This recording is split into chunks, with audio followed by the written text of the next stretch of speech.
Hey there, it's Richard Matharoo here, and it's Thursday, which means Free Coaching Thursday. I'm going to answer your entrepreneurial questions that you've sent me in this week to help you build a successful business. I'll be right back.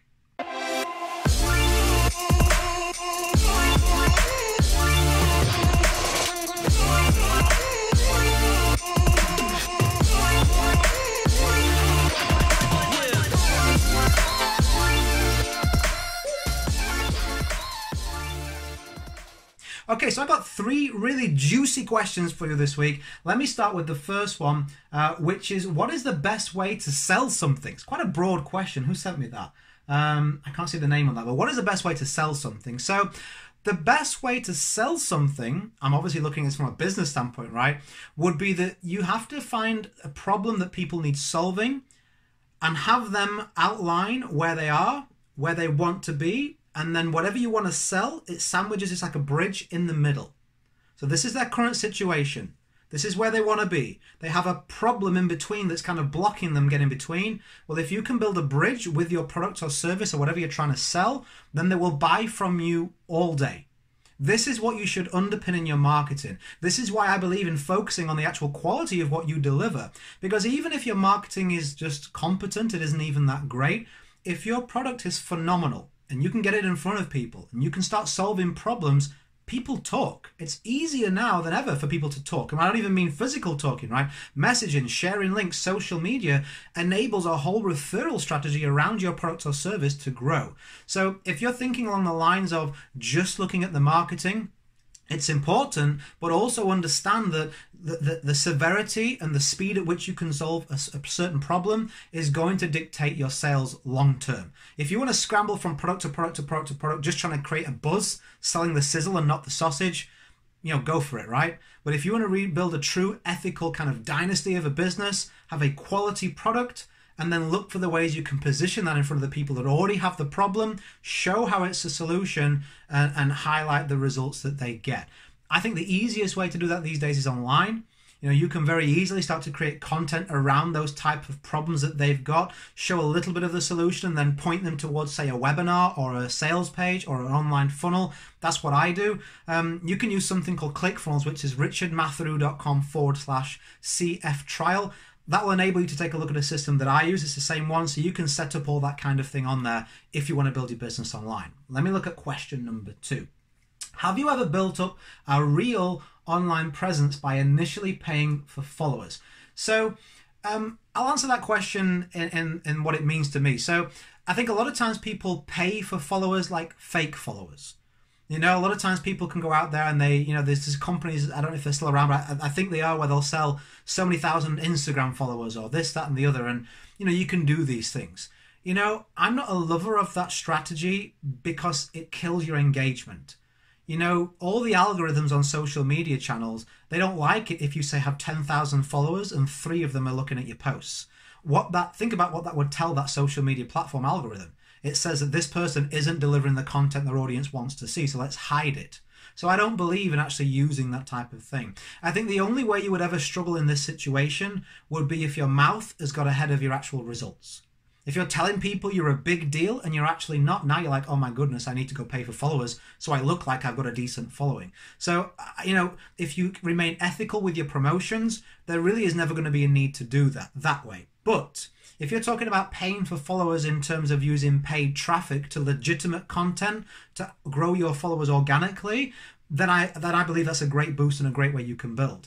The name of the game is to build as big a engaging audience as possible on social media to get a following, right? And the way you do that is you understand the target market, you entertain and educate them, you provide value to them with your content. Now, what determines the speed of that growth and the size of your following is going to be a couple of things.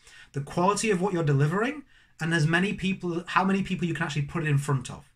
So of course, organically, you're not going to reach that many people with a small Facebook or whatever, a social media or email list or whatever, right? You're not going to reach that many people. So if you can use paid advertising, say a Facebook ad, for example, you can take a good piece of quality content and then put that in front of the exact target market that you're already trying to gain. That's going to work. It's going to encourage them to like your page, to follow you. So you are paying for the followers, but not in a scammy way. You're actually building an organic following just using paid marketing, if that makes sense. It's like an extra step, and that works really well. It's something I still do to this day. To give you a couple of tips on that, what I would suggest that you do is look at your organic following that you've got without paying for it. Look for the most popular pieces of content that you've put out there. You can go on your Facebook page, you can go on Instagram, you can go on LinkedIn, you can look at the number, the reach. Even Facebook is great, but even on other social media accounts, you can see the reach and engagement on each post. Look for one that stands out. Take 2 or 3 posts that have really stood out, pieces of content that have really done well, and then pay to have those put into more of a similar kind of people. You don't want to trial the content. You want to know the content is good and then put some budget into that. I would suggest that you just do one promotion at a time and then take a little bit of budget and gauge how much of an increase in a following it's resulted in and see if it's worth you spending more or scaling up. That would be my tips on that. There was one more question that I wanted to answer even. What factors most cause you to click on a social media video? It's the same. I mean, people try and get viral stuff going. Of course, you're always going to get people clicking on funny stuff, on sensational stuff, but it really depends on what your outcome is. Like, what kind of clicks are you looking for? If you just want to get clicks on a video, I don't know why you would want to do that, but by all means you can do that, right? You can just get people to click on the video and watch it, or a social media post or whatever it may be. But if you're looking for something to occur after that, like someone to buy something, to follow you, to like your page, to reach out to you, to book an appointment, to buy a product, whatever it may be, well, then you need to generate a click that is going to be useful to you. So it comes back to what I said a couple of minutes earlier. You need to look at the problems of your target market and show them that you can solve that. Think of a major problem that you've got right now in your business or in your life. Maybe you want to get in better shape. Maybe you want to sort a relationship out. Maybe you want to build more income in your business. Let's say you had an exact figure in mind to lose weight. You wanted to lose 30 pounds in the next, 60 days. Now, can you imagine if you saw a video that said, here's how this, let's say you're a teacher, here's how this teacher lost 30 pounds in 60 days, here's the exact workout template. You're going to click on it all day because it's the exact solution to the problem that you're looking for.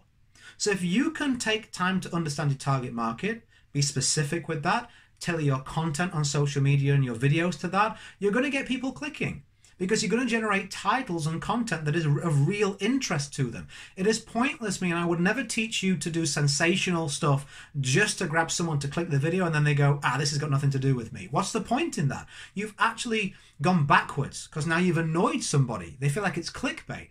When you see a title in my video, when you see anything I put out there, podcast, blog posts, courses, products, it is exactly what I said it is. It will do exactly what I said it will do. It is based upon facts, on proof, on testing in the field. Because why would I do anything else? What is the point in wasting each other's time?